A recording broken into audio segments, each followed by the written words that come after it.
ಎರಡನೇ ವಿಧಿ ಮಸೂದೆಗಳಿಗೆ ಒಪ್ಪಿಗೆ. ಎರಡನೇ ವಿಧಿ ರಾಷ್ಟ್ರಾಧ್ಯಕ್ಷರ ಅನುಮೋದನೆಗೆ ಕಾಯ್ದಿರಿಸಲಾಗಿರುವ ಮಸೂದೆಗಳು 201. 202 ವಾರ್ಷಿಕ ಮುಂಗಡ ಪತ್ರ.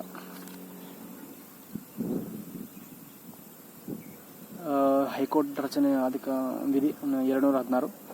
ಉಚ್ಚ ನ್ಯಾಯಾಲಯಗಳು ದಾಖಲೆ ನ್ಯಾಯಾಲಯಗಳ ಗಲಾಗಳ ತಕ್ಕದು 215. 226 ಕೆಲವು ರಿಟ್ಗಳನ್ನು ನೀಡುವ ಹೈಕೋರ್ಟ್ನ ಅಧಿಕಾರ. 231 2 ಅಥವಾ ಹೆಚ್ಚು ರಾಜ್ಯಗಳಿಗೆ ಒಂದೇ ಹೈಕೋರ್ಟ್ ಸ್ಥಾಪನೆ 231.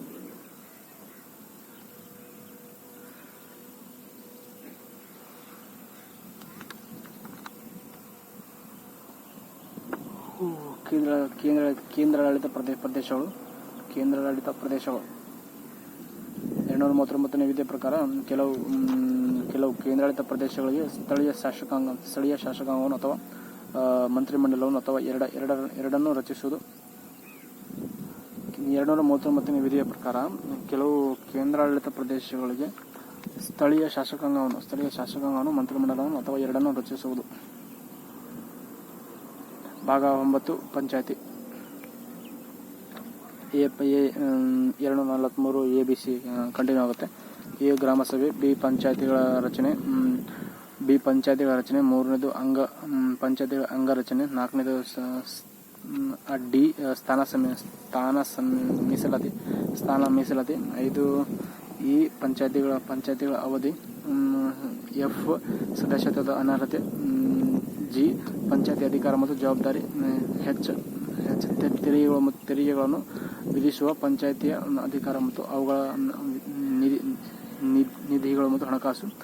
ಐ ಹಣಕಾಸು ಆಯೋಗದ ರಚನೆ. ಪಂಚಾಯತಿಗಳ ಲೆಕ್ಕ ಪರಿಶೀಲನೆ.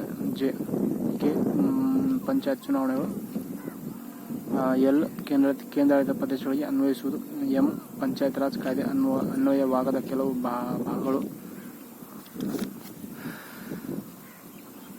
ಮುನ್ಸಿಪಾಲಿಟಿ 9A ಇಂದ ಸ್ಟಾರ್ಟ್ ಆಗುತ್ತೆ.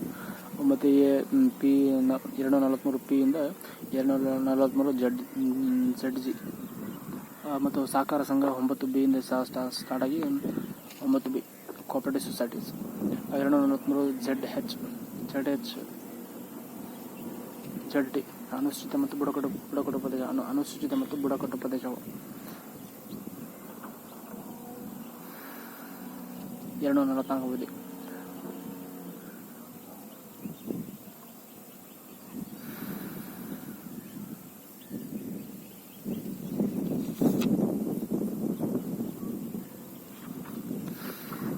ಹಣಕಾಸು, ಸ್ವತ್ತು ಮತ್ತು ಕರಾರುಗಳು, ದಾವೆಗಳು. ಹಣಕಾಸು, ಸ್ವತ್ತು, ಕರಾರುಗಳು ಮತ್ತು ದಾವೆಗಳು. ಅರ್ಥ: ಭಾರತ ಮತ್ತು ರಾಜ್ಯಗಳ ಸಂಚಿತ ನಿಧಿಗಳು ಮತ್ತು ಸರ್ಕಾರಿ ಲೆಕ್ಕಗಳು. 266 ಸಂಚಿತ ನಿಧಿ, ತುರ್ತು ನಿಧಿ ಅಥವಾ ಸಾಧ್ಯವಿರುವ ನಿಧಿ. Contingency fund and consolidated fund. 266, contingency fund 267.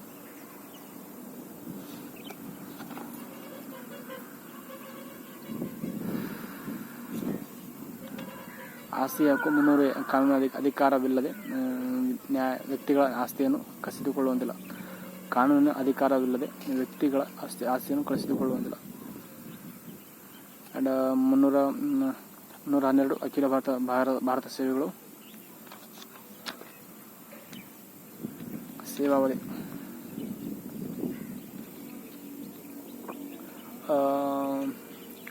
315 ಕೇಂದ್ರ ಮತ್ತು ರಾಜ್ಯಗಳ ಲೋಕಸೇವಾ ಆಯೋಗ. 315 ಕೇಂದ್ರ ಮತ್ತು ರಾಜ್ಯ ಲೋಕಸೇವಾ ಆಯೋಗ. 316 ಸದಸ್ಯರ ನೇಮಕಾತಿ ಅಧಿಕಾರಾವಧಿ. 320 ಲೋಕಸೇವಾ ಆಯೋಗಗಳ ಕಾರ್ಯ. ಲೋಕಸೇವಾ ಆಯೋಗ ಕಾರ್ಯಗಳು. ಭಾಗ 18 ಚುನಾವಣೆ.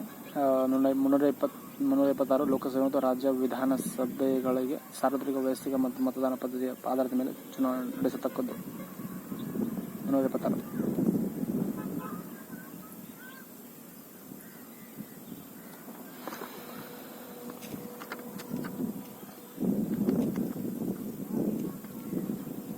ಅಧಿಕೃತ ಭಾಷೆ.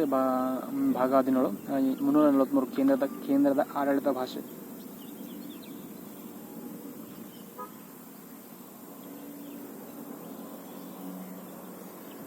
351 ಹಿಂದಿ ಭಾಷೆಯ ಅಭಿವೃದ್ಧಿಗಾಗಿ ನಿರ್ದೇಶನಗಳು ತುರ್ತು ಪರಿಸ್ಥಿತಿ. 352 ಸೆಂಟ್ರಲ್ ತುರ್ತು ಪರಿಸ್ಥಿತಿ. 356 ರಾಜ್ಯ ತುರ್ತು ಪರಿಸ್ಥಿತಿ ಮತ್ತು 360 ಫೈನಾನ್ಷಿಯಲ್ ತುರ್ತು ಪರಿಸ್ಥಿತಿ.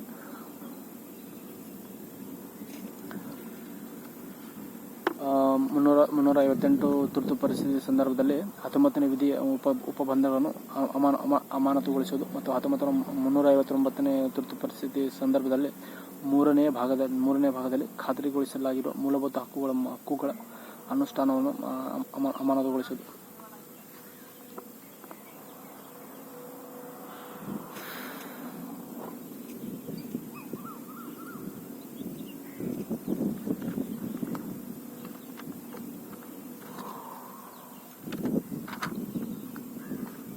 ಭಾರತ ಸಂವಿಧಾನ ಕೆಲವು ತಿದ್ದುಪಡಿಗಳು, ಪ್ರಮುಖ ತಿದ್ದುಪಡಿಗಳು. ಮೊದಲನೇ ತಿದ್ದುಪಡಿ ಬಂದ್ಬಿಟ್ಟು 1951ರಲ್ಲಿ ಆಗಿತ್ತು. ಮೊದಲನೇ ತಿದ್ದುಪಡಿ ಸಂವಿಧಾನ ತಿದ್ದುಪಡಿ ಅಧ್ಯಾಯ ನೋಡಿ.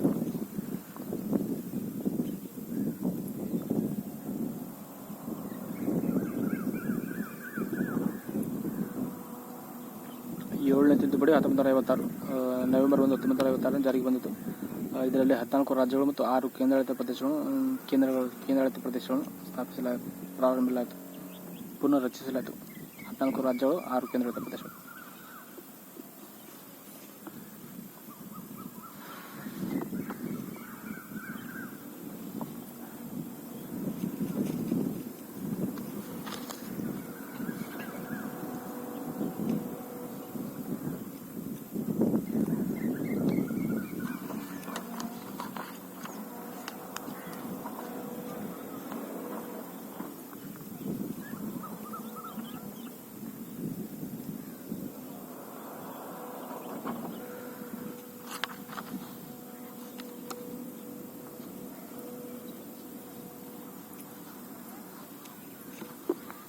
ಮೂವತ್ತಾರನೇ ತಿದ್ದುಪಡಿ ಸಿಕ್ಕಿಂ ರಾಜ್ಯ.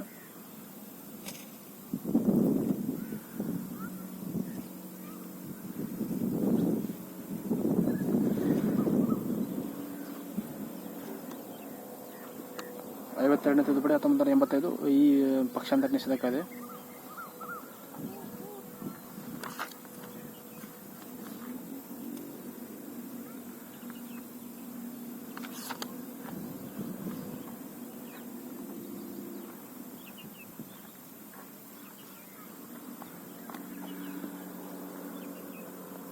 ತೊಂಬತ್ತನೇ ತಿದ್ದುಪಡಿ ಕಾಯ್ದೆ 2003 ಮತ್ತು ಈ ಕಾಯ್ದೆ 2004ರಲ್ಲಿ ಜಾರಿಗೆ ಬಂದಿತ್ತು. ಈ ಕಾಯ್ದೆಯ ಸಂವಿಧಾನದ 75 ಮತ್ತು 164 ವಿಧಿಗಳನ್ನು ತಿದ್ದುಪಡಿ ಮಾಡುವ ಮೂಲಕ ಕೇಂದ್ರ ಮತ್ತು ರಾಜ್ಯ ಮಂತ್ರಿಮಂಡಲದ ಗಾತ್ರವನ್ನು 15% ಮೀರುವಂತಿಲ್ಲ ಎಂದು ಹೇಳಲಾಯಿತು. 91ನೇ ತಿದ್ದುಪಡಿ 2004ರಲ್ಲಿ ಜಾರಿಗೆ ಬಂದಿತ್ತು.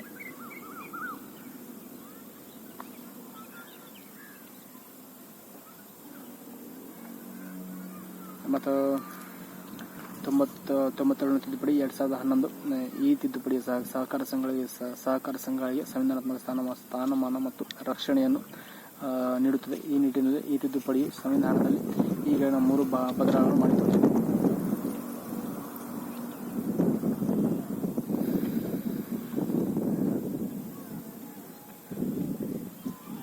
ತೊಂಬತ್ತೆಂಟನೇ ತಿದ್ದುಪಡಿ 2012 371J Karnataka north east districts.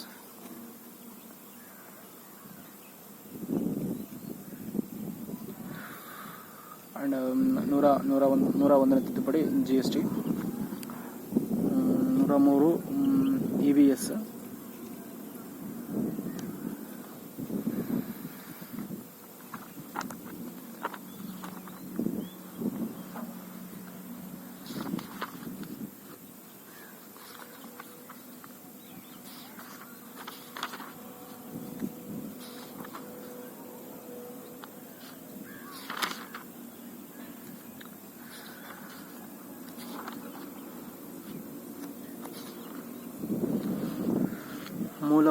ಮೂಲಭೂತ ಹಕ್ಕುಗಳಲ್ಲಿ ಪ್ರಜೆಗಳಿಗೆ ಮಾತ್ರ ನೀಡಲಾಗಿರುವ ಮೂಲಭೂತ ಹಕ್ಕುಗಳೆಂದರೆ ಯಾವುದಾದ್ರು 15, 16, 19, 29 ಮತ್ತು 30.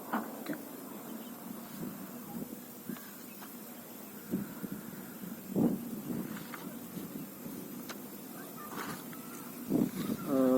ಸಮಾನತೆ ಹಕ್ಕು 14ರಿಂದ 18.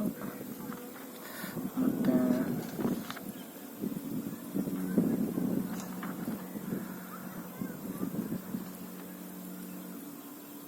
ಅಸ್ಪೃಶ್ಯತೆ ಅನ್ಟಚಬಿಲಿಟಿ 17ನೇ ವಿಧಿ ಇಂದಿರಾ ಸಹಾನಿ. SC ಮೀಸಲಾತಿ 50%.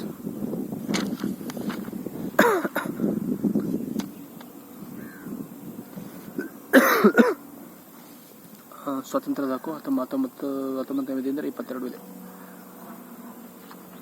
19, 20, 21, 22.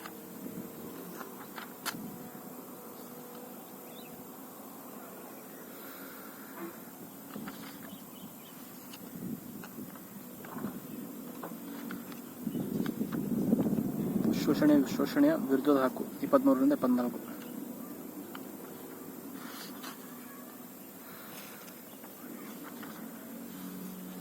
ಮಕ್ಕಳನ್ನು ಅಪಾಯಕಾರಿ ಸ್ಥಳಗಳಲ್ಲಿ ನೇಮಿಸಿಕೊಳ್ಳದಂತೆ ನಿಷೇಧ 24. ಮಾನವ 23ನೇ ವಿಧಿ ಮಾನವ ಅಕ್ರಮ ಮಾರಾಟ, ಬೇಗಾರ್, ಬಲವಂತದ ದುಡಿಮೆ.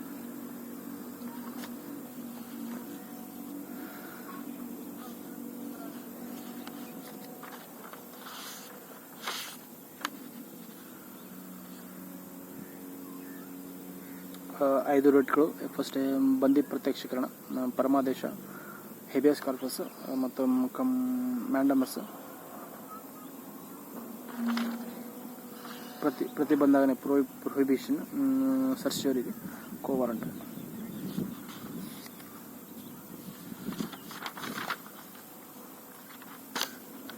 ರಾಜ್ಯ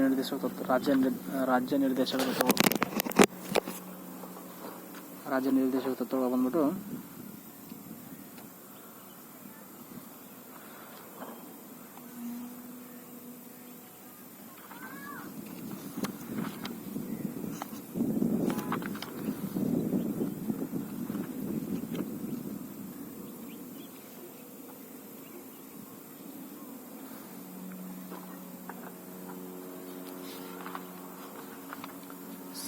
ಸಂವಿಧಾನ ತಿದ್ದುಪಡಿ ವಿಧಾನಗಳು.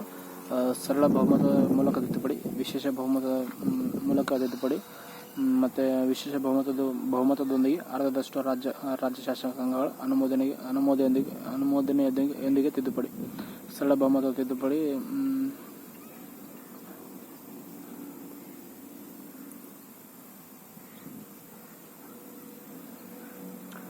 ವಿಶೇಷ ಬಹುಮತ ತಿದ್ದುಪಡಿ ಮತ್ತು ಇದು DPSP ಮತ್ತು ಮೂಲಭೂತ ಹಕ್ಕುಗಳು. ಸರಳ ಬಹುಮತದಲ್ಲಿ ಯಾವ್ಯಾವ ಬರ್ತಂದ್ರೆ ಹೊಸ ರಾಜ್ಯಗಳ ಸೇರ್ಪಡೆ, ಹೊಸ ರಾಜ್ಯಗಳ ರಚನೆ, ಹೊಸ ರಾಜ್ಯ ವಿಧಾನ ಪರಿಷತ್ತುಗಳ ರಚನೆ ಮತ್ತು ರದ್ದತಿ, ರಾಷ್ಟ್ರಾಧ್ಯಕ್ಷರ, ರಾಜ್ಯಪಾಲರು, ಸಭಾಧ್ಯಕ್ಷರು ಮತ್ತು ನ್ಯಾಯಾಧೀಶರ ವೇತನ ಮತ್ತು ಭತ್ಯೆ, ಅಧಿಕೃತ ಭಾಷೆ ಬಳಕೆ.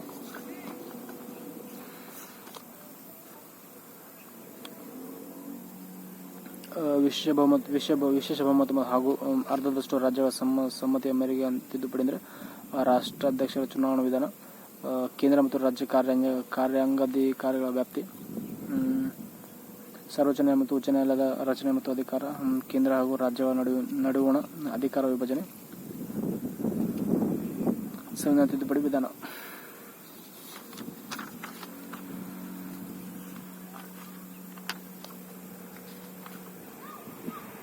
ನೇ ತಿದ್ದುಪಡಿ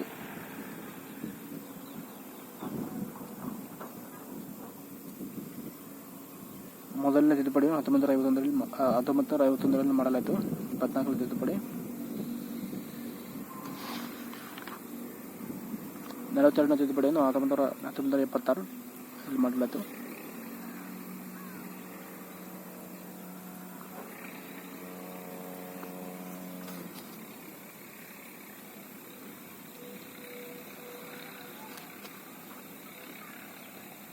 ಐವತ್ತೆರಡನೇ ತಿದ್ದುಪಡಿ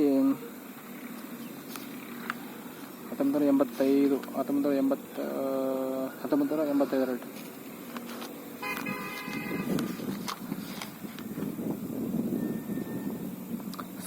ಸಂವಿಧಾನದ ಮೂಲಭೂತ ರಚನೆ. ಕಾನ್ಸ್ಟಿಟ್ಯೂಷನ್, ಬೇಸಿಕ್ ಕಾನ್ಸ್ಟಿಟ್ಯೂಷನ್,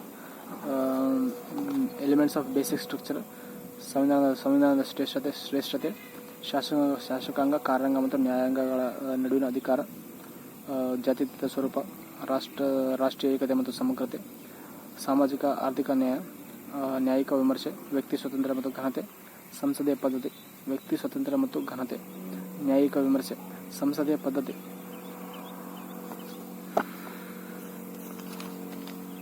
ಸಮಾನತೆಯ ತತ್ವ, ಔಚಿತ್ಯ ತತ್ವಗಳು, ನ್ಯಾಯವನ್ನು ಪಡೆಯಲು ಪರಿಣಾಮಕಾರಿಯಾದ ಅವಕಾಶ, ಸಂವಿಧಾನ ತಿದ್ದುಪಡಿ ಮಾಡಲು ಸಂಸತ್ತಿಗೆ ಇರುವ ಸೀಮಿತ ಅಧಿಕಾರ. 32 ಮತ್ತು 226 ವಿಧಿ. 32, 136, 141, 142.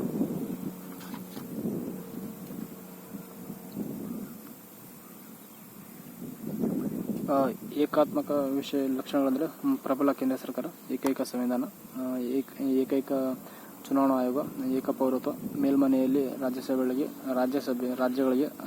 ಅಸಮಾನ ಪ್ರಾತಿನಿಧ್ಯ ಮತ್ತು ಅಖಿಲ ಭಾರತ ಸೇವೆಗಳು, ರಾಷ್ಟ್ರಾಧ್ಯಕ್ಷರ ಆಡಳಿತ, ತುರ್ತು ಪರಿಸ್ಥಿತಿಯ ಅಧಿಕಾರಗಳು ಮತ್ತು ರಾಜ್ಯಪಾಲರ ನೇಮಕಾತಿ, ಅನುದಾನ, ಶೇಷಾಧಿಕಾರಗಳು ಇವೆಲ್ಲ ಏಕಾತ್ಮಕ ವಿಷಯಗಳು. ಮತ್ತು ಸಂಯುಕ್ತ ವ್ಯವಸ್ಥೆಯ ಲಕ್ಷಣಗಳೆಂದರೆ ಲಿಖಿತ ಸಂವಿಧಾನ, ದ್ವಿ ಸರ್ಕಾರ ಪದ್ಧತಿ, ಅಧಿಕಾರ ವಿಭಜನೆ. ಕೇಂದ್ರ ಪಟ್ಟಿಯಲ್ಲಿ ಯಾವ್ಯಾವ ಬರ್ತದೆ ಅಂದರೆ ನಾಗರಿಕ ವಿಮಾನಯಾನ, ಆಮದು ರಫ್ತು, ರಕ್ಷಣೆ, ಅಂತಾರಾಜ್ಯ ವ್ಯಾಪಾರ, ಅಂಚೆ ಮತ್ತು ತಂತಿ, ಆದಾಯ ತೆರಿಗೆ, ಇನ್ಕಮ್ ಟ್ಯಾಕ್ಸ್ ಆಲ್ಸೋ ಕಮ್ಸ್ ಇನ್ ಸೆಂಟ್ರಲ್ ಲಿಸ್ಟ್.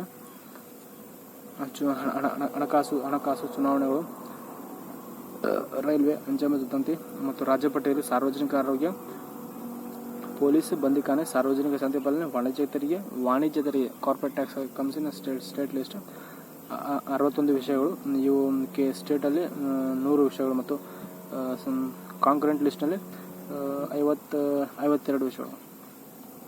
ವಿವಾಹ, ವಿಚ್ಛೇದನ, ಶಿಕ್ಷಣ, ಮುದ್ರಣ ಮಾಧ್ಯಮ, ಪ್ರಿಂಟಿಂಗ್ ಪ್ರೆಸ್ ಮತ್ತು ಇವೆಲ್ಲ ಕಾಂಕರೆಂಟ್ ಲಿಸ್ಟಲ್ಲಿ ಬರ್ತವೆ.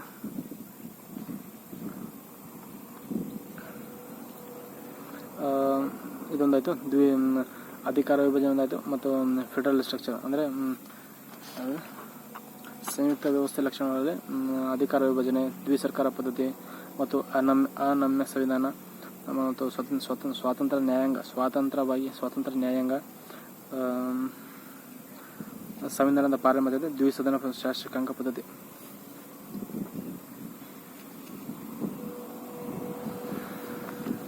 ಡಿಫರೆನ್ಸಸ್ ಆಫ್ ಸಂಯುಕ್ತ ವ್ಯವಸ್ಥೆ ಲಕ್ಷಣ ಮತ್ತು ಏಕಾತ್ಮಕ ವ್ಯವಸ್ಥೆ ಲಕ್ಷಣಗಳು. ಸಂಯುಕ್ತದಲ್ಲಿ ದ್ವಿಸರ್ಕಾರ ವ್ಯವಸ್ಥೆ, ರಾಷ್ಟ್ರೀಯ ಮತ್ತು ಪ್ರಾದೇಶಿಕ ಸರ್ಕಾರಗಳಿದ್ದರೆ, ಏಕಾತ್ಮಕದಲ್ಲಿ ಏಕೈಕ ಸರ್ಕಾರ, ಕೇಂದ್ರ ಸರ್ಕಾರ ಏಕಾತ್ಮಕ ಮತ್ತು ಲಿಖಿತ ಸಂವಿಧಾನ, ಕೇಂದ್ರ ಮತ್ತು ರಾಜ್ಯಗಳ ನಡುವಿನ ಅಧಿಕಾರ ವಿಭಜನೆ,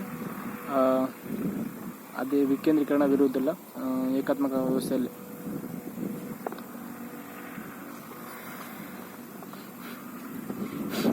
ಸಾರ್ವಜನಿಕ ಸಂಸ್ಥೆ ಬಂದ್ಬಿಟ್ಟು ಇದು ರಾಜ್ಯದಲ್ಲಿ ಬರ್ತದೆ ನೋಡ್ರಿ. ಸಾರ್ವಜನಿಕ ಸಂಸ್ಥೆ and corporate tax also comes in state list. ಕೇಂದ್ರ ರಾಜ್ಯ ಸಂಬಂಧಗಳು, ಶಾಸನ ಸಂಬಂಧಗಳು, ಆಡಳಿತ.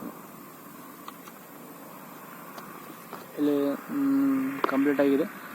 ಕೇಂದ್ರ ಪಟ್ಟಿಯಲ್ಲಿ ಬ್ಯಾಂಕಿಂಗ್, ವಿಮೆ, ಸರ್ವೋಚ್ಚ ನ್ಯಾಯಾಲಯ, ವಿದೇಶಾಂಗ ವ್ಯವಹಾರ, ರಕ್ಷಣೆ ಮತ್ತು ಅಂತಾರಾಜ್ಯ ವ್ಯಾಪಾರ, ರೈಲ್ವೆ, ಅಂಚೆ ಮತ್ತು ತಂತಿ, ಆದಾಯ ತೆರಿಗೆ and supreme court and high court and ಗಣಿಗಾರಿಕೆ, ಕೇಂದ್ರ ಲೋಕಸೇವಾ ಆಯೋಗ ಮತ್ತು ರಾಜ್ಯಸಭೆ. ರಾಜ್ಯ ಪಟ್ಟಿಯಲ್ಲಿ ಸಾರ್ವಜನಿಕ ಆರೋಗ್ಯ, ಭೂಕಂದಾಯ, ಪಶುಸಂಗೋಪನೆ ಕಮ್ಸ್ ಇನ್ ಸ್ಟೇಟ್ ಲಿಸ್ಟ್. ಪಶುಸಂಗೋಪನೆಗೆ ಆ್ಯಂಡ್ ಕಾರ್ಪೊರೇಟ್ ಟ್ಯಾಕ್ಸ್, ವಾಣಿಜ್ಯ ತೆರಿಗೆ, corporate tax comes in state list. ಬಂದಿಖಾನೆ, ಸಾರ್ವಜನಿಕ ಶಾಂತಿ ಪಾಲನೆ, ಮೀನುಗಾರಿಕೆ, ಸ್ಥಳೀಯ and local governments also comes in state list. ಸಮವರ್ತಿ ಪಟ್ಟಿ, ವಿವಾಹ, ವಿಚ್ಛೇದನ, ಮುದ್ರಣ ಮಾಧ್ಯಮ, ಅಪರಾಧಿಕ ಪ್ರಕ್ರಿಯೆ ಸಂಹಿತೆ, ಸಿವಿಲ್ ಪ್ರಕ್ರಿಯೆ ಸಂಹಿತೆ ಮತ್ತು ಕರಾರುಗಳು, ಆರ್ಥಿಕ ಮತ್ತು ಸಾಮಾಜಿಕ ಯೋಜನೆ ಆಲ್ಸೋ ಕಮ್ಸ್ ಇನ್ ಕಾಂಕರೆಂಟ್ ಲಿಸ್ಟ್. ಆರ್ಥಿಕ ಮತ್ತು ಸಾಮಾಜಿಕ, economic and social list.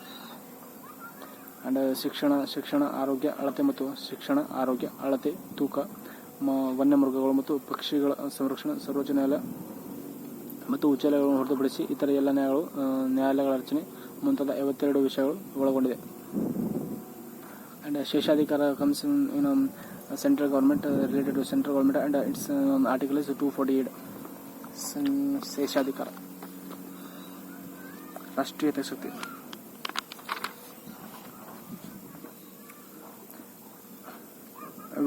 Veto power of central government.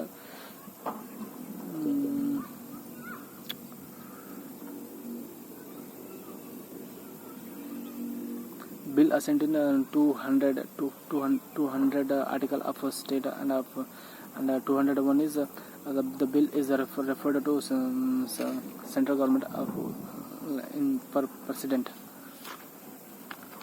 263 ವಿಧಿ ಅನ್ವಯ ರಾಷ್ಟ್ರಾಧ್ಯಕ್ಷರು ರಾಜ್ಯಗಳ ನಡುವೆ ಸಮನ್ವಯ ಉಂಟು ಮಾಡಲು ಅಂತಾರಾಜ್ಯ interstate council is established article 263.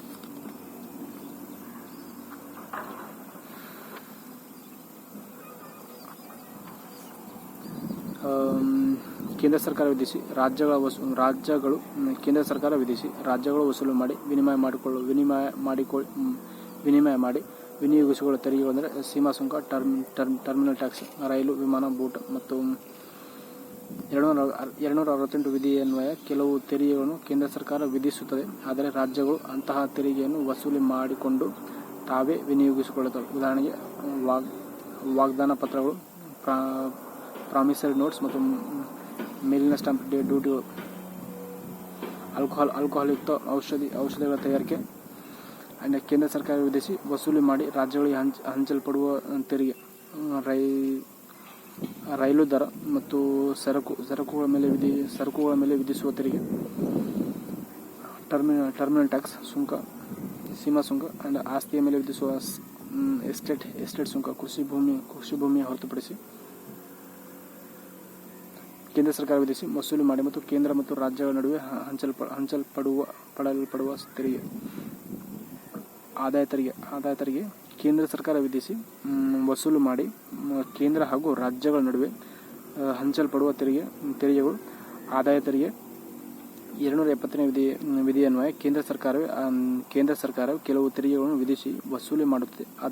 ಅಲ್ಲದೆ ಕೇಂದ್ರ ಸರ್ಕಾರವು ಈ ತೆರಿಗೆಗಳನ್ನು ತನ್ನ ಹಾಗೂ ರಾಜ್ಯಗಳ ನಡುವೆ ಹಂಚಿಕೊಳ್ಳುತ್ತದೆ. ಅಂತಹ ತೆರಿಗೆಗಳು ಯಾವುವು ಅಂದರೆ ಆದಾಯ ತೆರಿಗೆ ಮತ್ತು ಸುಂಕ. ತೆರಿಗೆಯ ಮೇಲಿನ surcharge also is distributed to state and center. ತೆರಿಗೆ ಮೇಲಿನ surcharge and income tax and ಸುಂಕ. ಕೇಂದ್ರ ವಿಧಿಸಿ ವಸೂಲಿ ಮಾಡಿ ವಿನಿಯೋಗಿಸಿಕೊಳ್ಳುವ ತೆರಿಗೆಗಳೆಂದರೆ ರೈಲು, ಅಂಚೆ ಮತ್ತು ತಂತಿ, ದೂರವಾಣಿ, ವೈರ್ಲೆಸ್, ಕಾರ್ಪೊರೇಟ್ ತೆರಿಗೆ, ವಿದೇಶಿ ವಿನಿಮಯ. ರಾಜ್ಯ ಸರ್ಕಾರ ವಿಧಿಸಿ ವಸೂಲಿ ಮಾಡಿ ವಿನಿಯೋಗಿಸಿಕೊಳ್ಳುವ ತೆರಿಗೆಗಳೆಂದರೆ ಭೂಕಂದಾಯ, ಕೃಷಿ ಆದಾಯದ ಮೇಲಿನ ತೆರಿಗೆ, ಅಬಕಾರಿ ತೆರಿಗೆ, ಲೈಕ್ ಕಾರ್ಪೊರೇಟ್ ಟ್ಯಾಕ್ಸ್, ಮಾರಾಟ ತೆರಿಗೆ, ವಿದ್ಯುತ್ ಶಕ್ತಿ ವಿನಿಮಯ.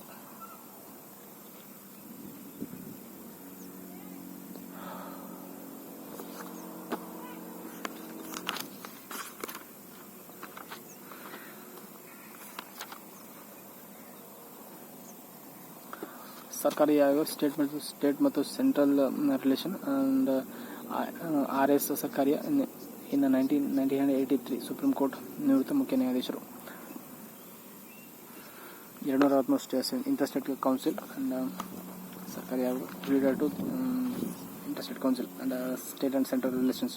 ತುರ್ತು ಪರಿಸ್ಥಿತಿ ವಿಧಿಗಳು 352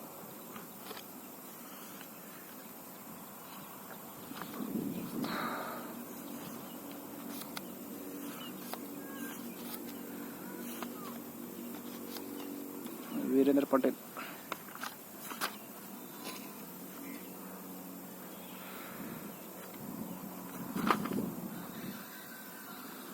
ಹತ್ತೊಂಬತ್ತು 44 ತಿದ್ದುಪಡಿಯ ಆರ್ಥಿಕ ತುರ್ತು ಪರಿಸ್ಥಿತಿ ಘೋಷಣೆಯನ್ನು ನ್ಯಾಯಾಲಯದಲ್ಲಿ ಪ್ರಶ್ನಿಸಬಹುದು ಎಂದು ಸ್ಪಷ್ಟವಾಗಿ ನೀಡಲಾಗಿದೆ.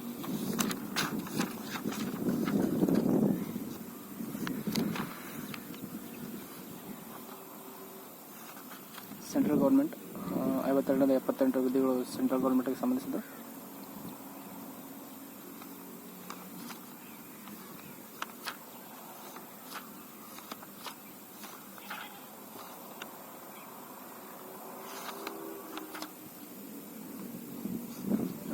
ಅಬ್ಸಲ್ಯೂಟ್ ವಿಡೋ ಅಧಿಕಾರ, absolute veto, suspensive veto and pocket veto. Absolute ವಿಡೋಲ್ಲಿ ಸಂಸತ್ತಿನಿಂದ ಅನುಮೋದಿಸಲ್ಪಟ್ಟ ಒಂದು ಮಸೂದೆಯನ್ನು ತಿರಸ್ಕರಿಸುವ ಅಧಿಕಾರ ರಾಷ್ಟ್ರಾಧ್ಯಕ್ಷರಿಗೆ ಇದೆ. ಅಬ್ಸಲ್ಯೂಟ್ ವಿಡೋ ತಿರಸ್ಕರಿಸುವ ಅಧಿಕಾರ ರಾಷ್ಟ್ರಾಧ್ಯಕ್ಷರಿಗೆ ಇದೆ. ಸಸ್ಪೆನ್ಸಿವ್ ವಿಡೋ ಸುಗ್ರೀವಾಜ್ಞೆ 1 to 3, ಆರ್ಡಿನನ್ಸ್ 1 to 3.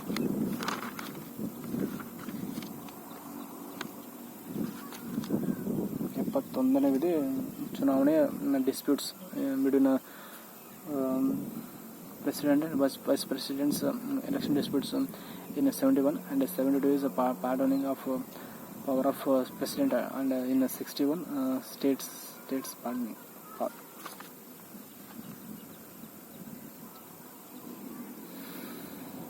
ಪ್ರಧಾನಮಂತ್ರಿಯ ಸ್ಥಾನ 74 PMs ಪ್ರಧಾನಮಂತ್ರಿ ಸ್ಥಾನ ಅವಕಾಶ ನೀಡಲಾಗಿದೆ.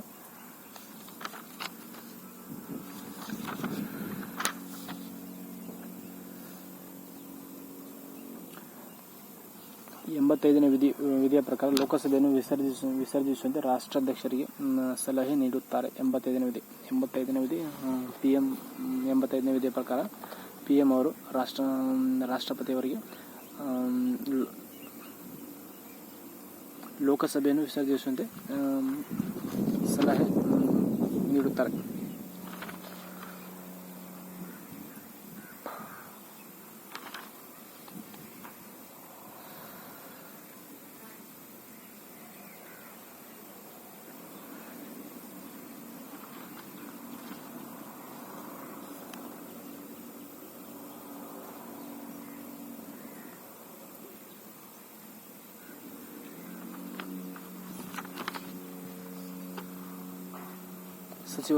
ಸಚಿವ ಸಂಪುಟ ಸಮಿತಿಗಳು.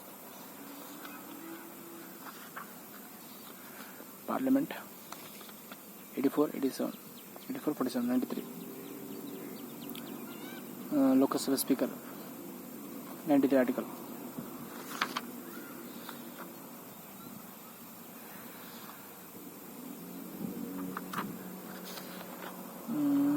ಲೋಕಸಭೆಯು ಸಾರ್ವಜನಿಕ ಲೆಕ್ಕಪತ್ರ ಸಮಿತಿ ಹಾಗೂ ಅಂದಾಜು ಸಮಿತಿಗಳ ಮೂಲಕ ಸಾರ್ವಜನಿಕ ವೆಚ್ಚವನ್ನು ನಿಯಂತ್ರಿಸುತ್ತದೆ. ಲೋಕಸಭೆ ನಿಯಂತ್ರಿಸುತ್ತದೆ.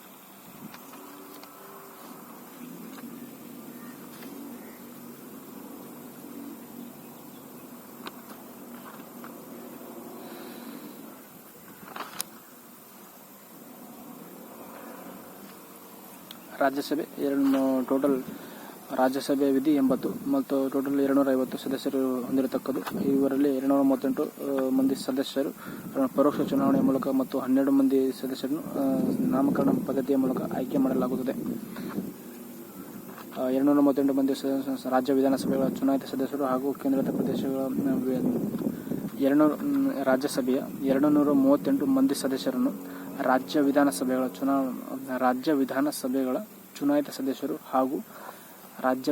ಚುನಾಯಿತ ಸದಸ್ಯರು ಹಾಗೂ ಕೇಂದ್ರಾಡಳಿತ ಪ್ರದೇಶಗಳ ನಿರ್ವಾಚನ ಮಂಡಳಿಯ ಕೇಂದ್ರಾಡಳಿತ ಪ್ರದೇಶಗಳ ನಿರ್ವಾಚನ ಮಂಡಳಿಗಳ ಸದಸ್ಯರು ಚುನಾಯಿಸುತ್ತಾರೆ. ಮತ್ತು 12 ಮಂದಿಯನ್ನು ಕಲೆ, ವಿಜ್ಞಾನ, ಸಮಾಜ ಸೇವೆ, ಸಾಹಿತ್ಯ 4 ವಿಷಯಗಳು. 83ನೇ ವಿಧಿ 6 ವರ್ಷ 1/3.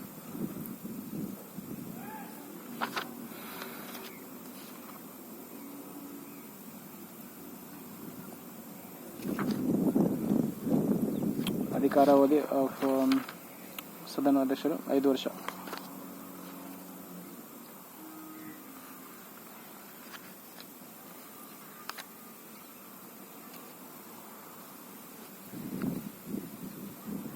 ಸಾರ್ವಜನಿಕ ಲೆಕ್ಕಪತ್ರ ಸಮಿತಿ 1 ವರ್ಷ ಮಾತ್ರ ಆದಾಗ ಟೋಟಲ್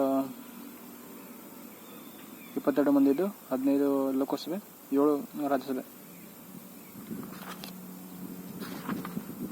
ಈ ಸಮಿತಿಯ ಸದಸ್ಯರನ್ನು ಸಂಸತ್ತು ಏಕಮತದಾನ ವರ್ಗಾವಣೆ ಮೂಲಕ.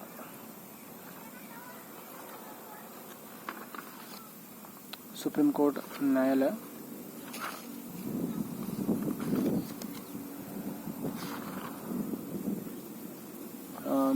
ಸುಪ್ರೀಂ ಕೋರ್ಟ್ ವಿಧಿಗಳು 124ರಿಂದ 147 ಪ್ರಸ್ತುತ 34 ಮಂದಿ ನ್ಯಾಯಾಧೀಶರನ್ನು ಒಳಗೊಂಡಿದೆ.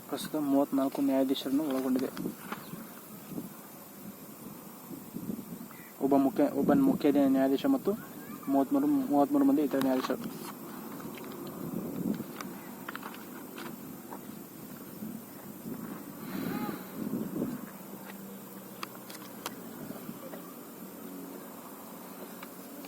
ಸಂವಿಧಾನದ 131ನೇ ವಿಧಿಯು ಸರ್ವೋಚ್ಚ ನ್ಯಾಯಾಲಯದ ಮೂಲ ವ್ಯಾಪ್ತಿಗೆ ಸಂಬಂಧಿಸಿದೆ. 131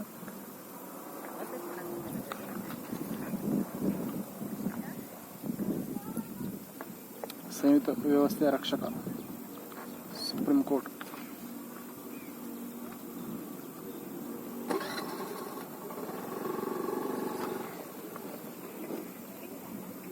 green tribunal, national green tribunal 2010 ಸ್ಥಾಪನೆ.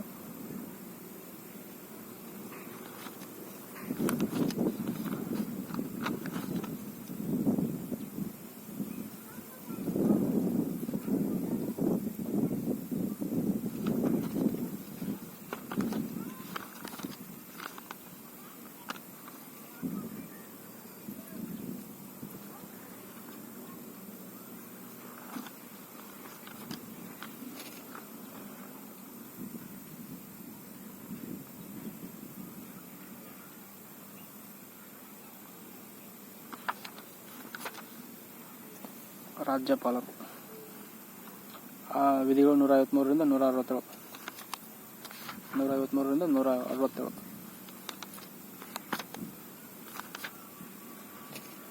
ಮುಖ್ಯಮಂತ್ರಿ 164 ವಿಧಿ ಮೂಲಕ ನೇಮಕಗೊಳ್ಳುವುದು ರಾಜ್ಯಪಾಲರಿಂದ.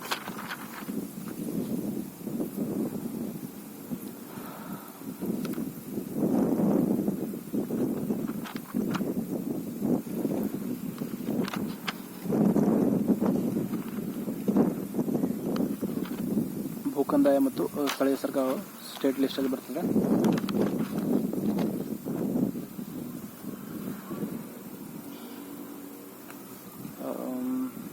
ಒಟ್ಟು 225 ವಿಧಾನಸಭೆ, 224 ಚುನಾಯಿತ ಸದಸ್ಯರು ಮತ್ತು ಒಬ್ಬರು ನಾಮಕರಣಗೊಂಡವರು. ಹೈಕೋರ್ಟ್ 25 ಹೈಕೋರ್ಟ್ಗಳಿದ್ದಾವೆ. 214 ವಿಧಿ ಹೇಳ್ತದೆ ಅದರ ಬಗ್ಗೆ.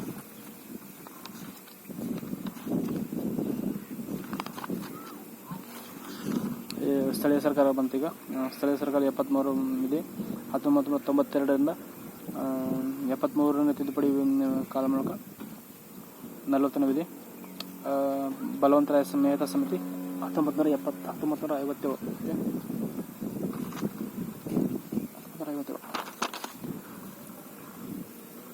ಅಶೋಕ್ ಮೆಹ್ತಾ ಸಮಿತಿ 1977. J V K. Rao 1985. L N. Singh 1986.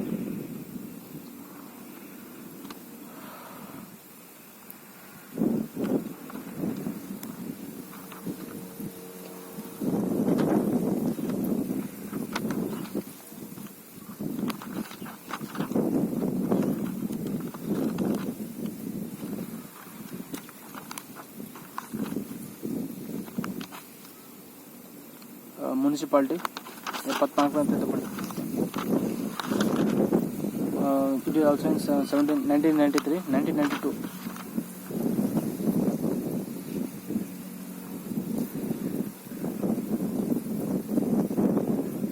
P. Narasimha Rao ಕೇಂದ್ರ 1993ರಲ್ಲಿ ಸ್ಥಾಪನೆ ಅನುಮೋದನೆ ನೀಡಲಾಯಿತು. 1994ನೇ ತಿದ್ದುಪಡಿ ಮುನ್ಸಿಪಾಲಿಟಿ.